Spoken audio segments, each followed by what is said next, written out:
You know, being an ex-atheist, I feel has really helped me in my apologetics work. Most atheist arguments I understand. I usually can plot ahead. It's like a game of chess. If you can anticipate your opponent's next move, odds are you're going to win.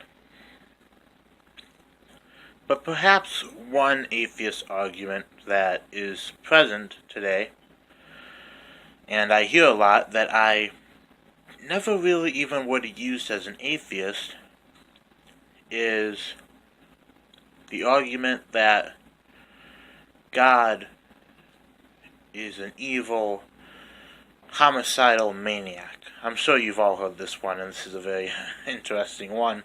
Makes me laugh just thinking about it. So, is God an evil, homicidal maniac? Well, let's not waste any more time, because that's what we're talking about today, and this is Sunday Apologetics. Thank you all for tuning in. Well, when judging whether or not someone is an evil, mass-murdering maniac, or something along those lines, there are two ways you can go about it. You can go about it looking at them, or you can go about it looking at how they influence other people. Also, you cannot have what is called tunnel vision. You cannot focus on one thing at a time. For example, if I was to tell you that there was a man throughout history who had an entire secret sect of Jews working for them, you may say, wow, that person really likes Jewish people.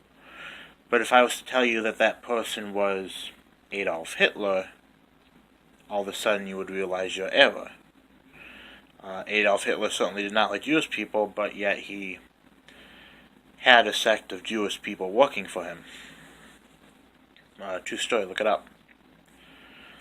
So we can't have tunnel vision, and we can look at the person themselves, or we can look at the people who they influence. Clearly, Adolf Hitler, who was a genocidal maniac, influenced people to kill.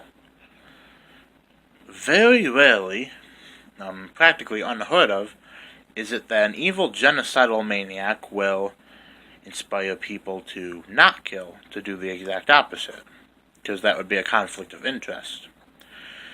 Considering that, let's look at what God inspired people to do.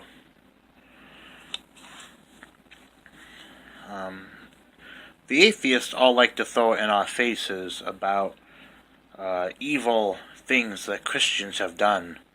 A group that I am in called the Rebuttal Period, someone mentioned that a Christian, I think it was homeless shelter, refused to let a homosexual man in and he froze to death. And he tried calling that an example of Christian love. I call that an example of tunnel vision. That thing I just told you shouldn't have. But let's just take a look at how Christians have acted throughout history.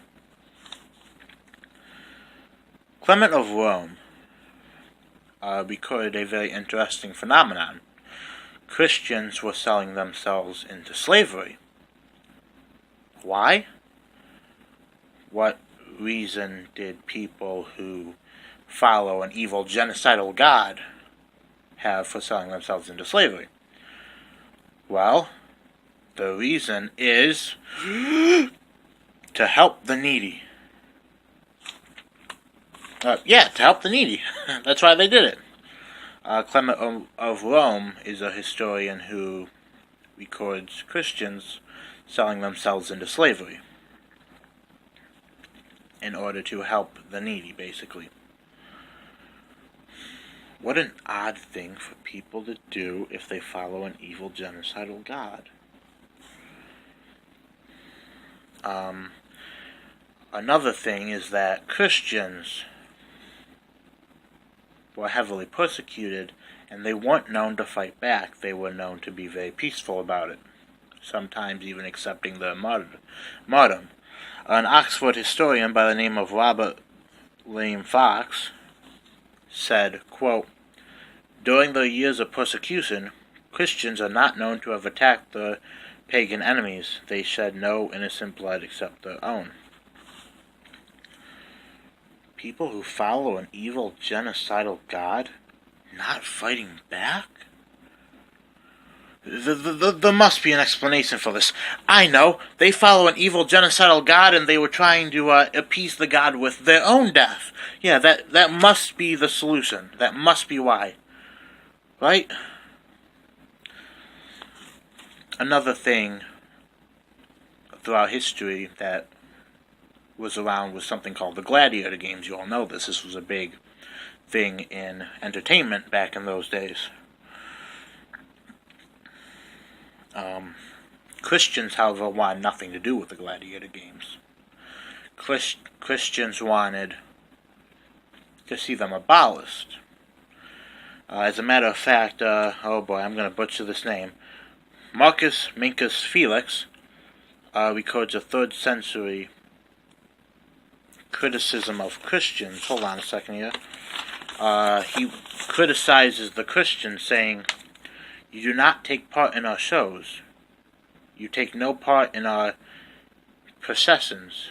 You are not present at our public banquets. You abhor the sacred games." In other words, the gladiator games. Now why? Why do people who follow an evil genocidal god, who loves killing and massive death, not show up to gladiator games? The gladiator games were full of massive death. I mean, hell, one of the greatest parts of the gladiator games was when they would cut open a bear that had just eaten a human so they could see all the body parts that were undigested fall out. It was genocidal maniac heaven. And yet these people who follow a genocidal god wanted nothing to do with them, to the point of being criticized. Hold on, I'm holding out my atheist faith here. There must be some reason. After a century of Christianity becoming legal, the gladiator games were abolished throughout the Roman Empire.